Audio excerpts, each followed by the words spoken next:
Bonjour les filles, j'espère que vous allez bien. Donc aujourd'hui, je vous reviens avec une vidéo dans laquelle je vais vous présenter un petit peu comment j'utilise mon portfolio correcteur de Les Wattier. Je sais qu'ils en font un petit peu plus dans la teinte des beiges. Moi, j'ai celui-là ici. Je l'avais présenté dans mes favoris de 2013 et j'avais eu beaucoup de commentaires. J'ai des amis qui m'ont dit qu'ils l'avaient acheté parce que j'en avais parlé, donc c'est super le fun.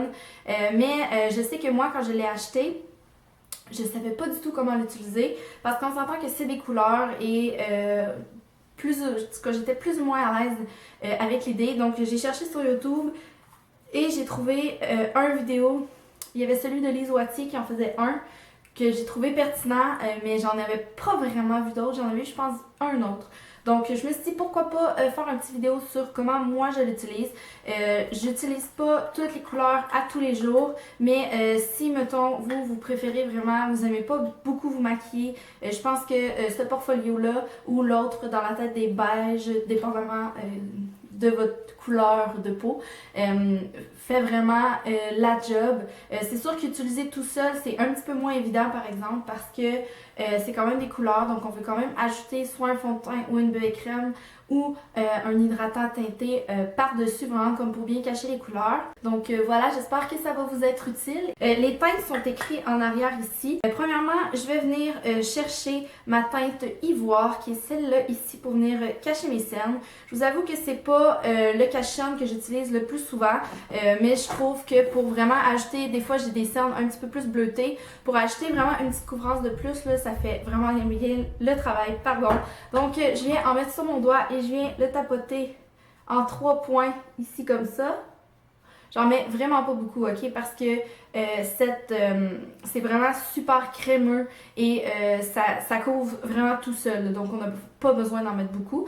Donc ce que je fais, c'est que je viens reprendre mon doigt, puis je viens vraiment l'appliquer comme ça ici. Inquiétez-vous pas si vous avez des cernes un petit peu plus bleutées. Il y a vraiment une teinte exprès pour cacher les cernes plus bleutées qu'on va utiliser après. Mon problème à moi, c'est vraiment ma petite cerne bleutée ici, plus dans le milieu. Donc une fois que je suis venue appliquer la teinte ivoire sur mes cernes, je viens prendre la tête, depuis tantôt je dis ça, la tête, je m'excuse, beige jaune qui est vraiment camoufle, veine bleue et cerne. Donc voilà, c'est vraiment ce qu'on veut. Puis là, faut pas que je me trompe parce qu'il y a un brun, donc je veux pas. Donc je viens le prendre vraiment doucement parce que celui-là il est quand même assez pigmenté. Puis je viens le mettre où j'en ai besoin. Souvent ici dans le coin, j'ai plus de petites veines bleues. Ici aussi, je vais pas en mettre en haut ici parce que mon fond de teint le cache assez bien. Mais si la couleur ressemble vraiment à votre couleur de peau puis que vous avez juste beaucoup de petites veines bleues en haut comme moi puis que vous voulez pas vraiment mettre de fond de teint, je pense que ça peut vraiment être bon. La seule chose, c'est que on veut pas trop que ça paraisse. Donc si moi je sais que cette couleur-là est trop foncée pour ma peau pour le porter tout seul, donc c'est pour ça que je mets toujours un fond de teint par-dessus, mais vous pouvez toujours essayer. Donc je viens prendre la petite teinte et je viens en appliquer vraiment où j'ai besoin dans le coin ici. Je monte en haut.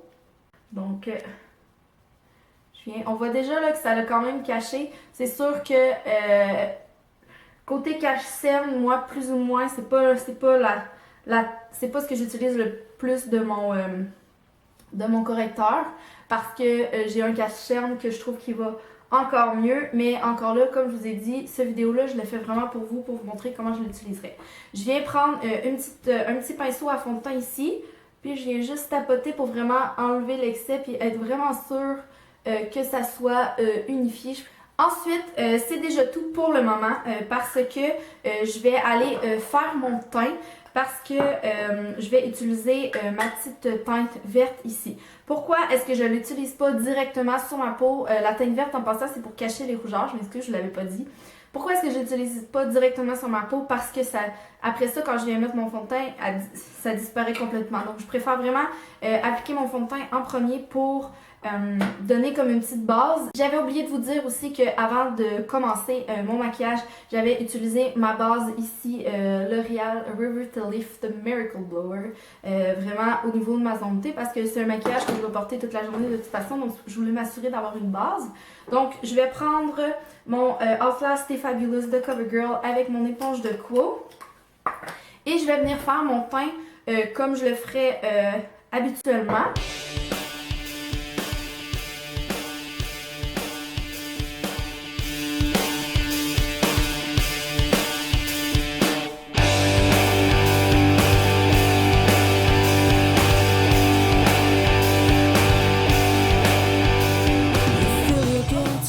Mon fond de teint est quand même assez couvrant, mais il reste quand même des petites rougeurs qu'il n'a pas réussi à cacher. Ouais. Donc je vais venir prendre ma teinte de verre ici. J'en prends vraiment pas beaucoup parce que c'est vraiment super pigmenté. Et je viens l'appliquer où j'ai un petit peu plus de rougeur que le fond de teint n'a pas caché. Je le tapote avec mes doigts. Vous pouvez prendre un pinceau, il n'y a vraiment pas de problème. Moi je trouve que ça va vraiment mieux avec mes doigts.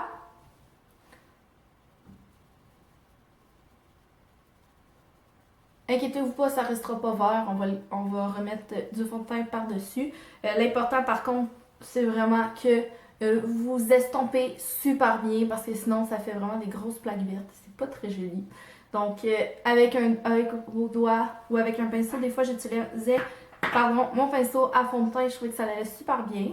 Donc j'avais 3 petits spots dans mon visage où je voulais un petit peu plus de couvrance. Donc je viens reprendre un petit peu de fond de teint, vraiment pas beaucoup là, parce que je veux pas comme me refaire une grosse plaque de fond de teint par-dessus. Si vous sentez que vous avez besoin d'en rajouter encore du fond de teint à d'autres endroits, faites juste attention pour, comme j'ai dit, que ça fasse pas comme des grosses plaques de fond de teint, tu sais, que ça paraisse pas qu'à une place t'en ai mis plus qu'à une autre. Ensuite de ça, souvent je vais arrêter là avec mon portfolio. Sinon, si jamais je veux aller un petit peu plus intense au niveau de son utilisation, je vais venir prendre la teinte Brown, qui est un modeleur. Donc, je vais venir prendre un petit pinceau à fond de teint, puis je viens juste le glisser comme ça ici pour prendre un petit peu de couleur. Et ce que je vais faire, c'est que je vais l'utiliser sur mon nez pour vraiment modeler mon nez. Donc, je descends comme ça ici. Peut-être que sur la caméra, ça paraîtra pas parce que j'en ai vraiment pas mis beaucoup. Et de toute façon, je veux pas comme avoir des grosses démarcations. Mais ça fait vraiment un super bel effet. Ça modèle, je sais pas si c'est un mot là. Ça modèle vraiment bien. Des fois, je vais l'utiliser pour faire du contour. Donc, je vais venir prendre un petit peu, je vais venir le descendre ici, mais je trouve que la teinte sur moi fait vraiment pas bien, donc je trouve que ça, en tout cas, c'est vraiment pas beau sur moi. Vous pouvez le faire, il n'y a pas de problème. Si jamais vous aimeriez utiliser la teinte de brun, vous faites juste prendre un petit pinceau puis venir le glisser comme on fait du contour, donc en dessous de votre os de joue, une petite ligne puis vous estompez super bien. C'est vraiment pour modeler votre visage. Il reste une teinte qu'on n'a pas utilisée, c'est la teinte de lilas ici, qui est vraiment correcteur, mais vraiment moi je l'utilise pour un effet lumière. Mon utilisation préférée de cette teinte-là, c'est vraiment en dessous de mes sourcils, ici, pour vraiment ajouter un petit effet lumière. J'adore l'utiliser pour ça. Donc c'est pour ça que je vais venir tout de suite faire mes sourcils avec ma boîte à sourcils de Lise Wattier pour que vous puissiez vraiment plus voir la différence. Donc je viens prendre avec encore ce doigt-là ici, que je connais pas son nom. Je viens en prendre vraiment pas beaucoup parce qu'encore une fois c'est vraiment super pigmenté. Comme ça ici. Puis je viens l'appliquer légèrement en dessous de mon sourcil, donc sur l'os. Puis comme vous voyez c'est super pigmenté, donc je veux vraiment comme bien l'estomper parce que je veux pas que ça paraisse trop que j'en ai mis, puis vous allez voir, ça fait comme vraiment naturel. Donc voilà, c'est comme ça que j'utilise mon portfolio de Lise Wattier. Comme je vous ai dit, j'utilise le plus souvent juste la teinte de verre parce que j'en vois pas vraiment l'utilité pour moi pour les autres teintes à utiliser tous les jours. Celui que je vais utiliser, sinon c'est vraiment la couleur de lilas pour faire un petit effet lumière en dessous de mes sourcils. Sur la vidéo de Lise Wattier, il l'utilisait vraiment comme un illuminateur sur le dessus du nez, mais moi je l'utilise pas comme ça. Vous pouvez vraiment tracer une ligne bien l'estomper.